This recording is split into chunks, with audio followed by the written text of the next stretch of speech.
नमस्कार मंडळी मालिकेचा आजचा भाग खूपच जबरदस्त आणि खूप इंटरेस्टिंग असं दाखवलेला आहे. कारण फायनली ज्या गोष्टीची आपण वाट बघत होतो तो दिवस आता सगळ्यांच्या समोर आलेला आहे. फायनली राजनला तिच्या लेकीची, कमळीची आणि गौरीची खरी ओळख पटलेली आहे आणि कमळीच आपली खरी सख्खी मुलगी असल्याचं आता सत्य सगळ्यांच्या समोर येणार आहे. आणि हे सगळं काही बंड्याने घडून आणलेलं आहे. बंड्या ज्या वेळेला फोटो काढत असताना आता गौरी तिथे असते आणि त्याने लगेचच ओळखलेलं आहे की ही तर सरोज काकू आहे. आणि त्यानंतर बंड्याने असा काही प्लॅन केलेला आहे की ज्याच्यामुळे कमळीला आणि राजनला सगळ्यांनाच कळलेलं आहे की ही तर गौरी आहे. आणि सगळं सत्य सांगत सगळे गैरसमज दूर करत फायनली गौरी, कमळी आणि राजन आता पुन्हा एकदा एकत्र आलेले आहेत. आता हे नेमकं सगळं कसं घडलं, काय घडलं हे सगळं काही आपण पाहूया. पण त्याआधी तुम्ही जर आपल्या चॅनलवर नवीन असाल तर चॅनल आत्ता सबस्क्राईब करा आणि व्हिडिओला लाईक करायला सुद्धा विसरू नका. म्हणजे असेच येणारे नवीन व्हिडिओज, नवीन अपडेट सगळ्यात आधी तुम्हाला आपल्या चॅनलवर पाहायला मिळतील. इकडे महाजनांच्या घरी आता ऋषी आणि कमळीच्या साखरपुड्याची तयारी सुरू आहे. म्हणजे दोघांसाठी सुद्धा आता रिंग चॉईस करण्यासाठी सगळेजण एकत्र आलेले असतात. इथे आता नयनतारासोबत गौरीसुद्धा आलेली असते. गौरी किचनमध्ये काम करत असते आणि आता इकडे सगळेजण खूप खुश असतात. तर इकडे नयनताराने आता सगळ्यांसमोर कमळीचा स्वीकार केल्याचं तिने सांगितलेलं असतं. फक्त तिने एक अट ठेवलेली असते की यापुढे कमळीला तिच्या थोडं राहण्या वागण्यात थोडासा बदल करावा लागेल. जसं मी सांगेन तिला तसं करावं लागेल. आणि हे सगळं आता सगळ्यांना काही मान्य झालेलं असतं. आणि आता इथे दोघांसाठी अंगठ्यासुद्धा चॉईस केले जातात. आणि त्यानंतर आता कमळी आणि ऋषी दोघंसुद्धा सगळ्यांचे आशीर्वाद घेत असतात. आणि त्याच वेळेला हे सगळं काही अनिका बघत असते आणि अनिकाला प्रचंड राग आलेला असतो. तिच्या डोळ्यादखत ऋषी आणि कमळीचं जे काही सुरू आहे, म्हणजे त्यांचं लग्नाची जी तयारी आहे ते तिला बघतच नसते. इकडे कमळी ऋषी सगळ्यांचे आशीर्वाद घेतात आणि त्याच वेळेला नयनतारा म्हणते की ऋषी, कमळी, साधनाताईंचा पण आशीर्वाद घ्या, त्या पण आपल्या फॅमिलीच्या एक सदस्य आहेत.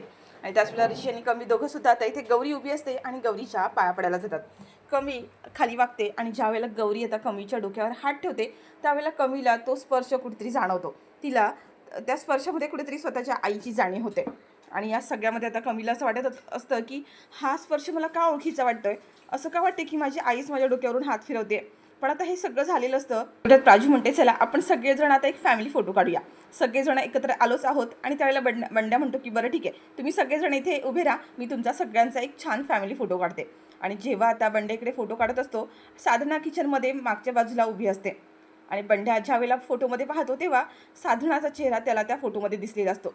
बंड्या म्हणतो ही तर सरोज काकू आहे. साधना तर इथे लगेचच स्वतःचा चेहरा लपवते, पण बंड्याने मात्र तिला बरोबरच ओळखलेलं असतं.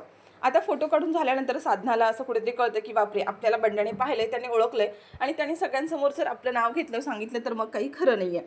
त्याच्यामुळे आता साधना तिथून पळ काढते, तिथून बाहेर निघण्याचा प्रयत्न करत असते. पण बंड्या मात्र आता तिच्या मागावर बाहेर आलेला असतो. साधना पुढे जात असते आणि बंड्या लगेच म्हणतो की थांबा, मला माहिती आहे तुम्ही सरोज काकूचा आहात, मी तुम्हाला पाहिलंय. आणि आता सरोज मात्र तिथे थांबते आणि म्हणते की बंड्याने मला पाहिलं, त्याने मला ओळखलं, आता काय करू. साधना आता तिथून पुन्हा एकदा पुढे पळून जात असते. तिला बंड्यापासून स्वतःला पळ काढायची असते. ती स्वतःचा चेहरा पुन्हा झाकून घेते. पण बंड्या मात्र तिची पाठ सोडत नाही.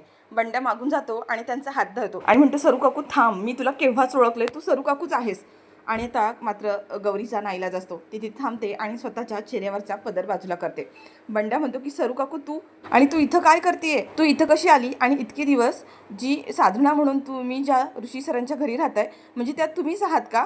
आता इकडे हिचा साधनाचा काही नाईलाजच असतो आणि त्याच्यामुळे आता ती बंड्याला सगळं काही सत्य सांगते की हो, इतके दिवस ऋषीदादांच्या घरी साधना म्हणून राहणारी मीच आहे. बंड्या म्हणतो पण का, तुम्ही तुमची ओळख लपवून का राहिलाय तिथे इतके दिवस आणि आमच्यासमोर का नाही आलात. कमी इतकी तुमच्या जवळ आहे तरीसुद्धा तुम्ही कमीला तुमची ओळख का नाही दाखवली. आता बंड्याचे प्रश्नावर प्रश्न अनेक होत असतात. सरोज म्हणते मी तुला सगळं काही सांगते, पण यातलं कमीला आणि कुणालाच काही कळू देऊ नकोस. बंड्या म्हणतो हो पण का. सरोज म्हणते मी तुला सगळं काही सांगते. आणि आता सरोजने तिचा भूतकाळ, सगळा पास्ट सगळं काही सांगितलेलं आहे. आणि त्यासोबत तिने आता हेही सांगितलेलं आहे की कमळी खरंच राजनची आणि माझी मुलगी आहे. एवढे दिवस मी हे सत्य लपून ठेवलं कारण त्या कामिनी आणि रागिणीपासून कमळीच्या जीवाला धोका आहे आणि त्याच्यामुळे हे सत्य मी सगळ्यांपासून लपून ठेवलं आहे. पण बंड्या म्हणतो की हे सगळं लपून ठेवायची काय गरज आहे.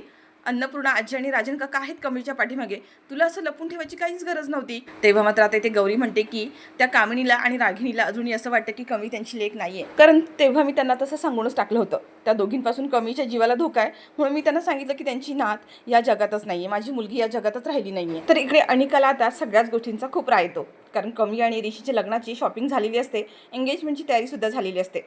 आणि आता अनिका म्हणते की मी हे सगळं होऊच देणार नाही आहे, मला हे सगळं बघावतच नाही आहे. इथे आता कामिनी तिला शांत करत असते, पण अनिका ऐकतच नाही.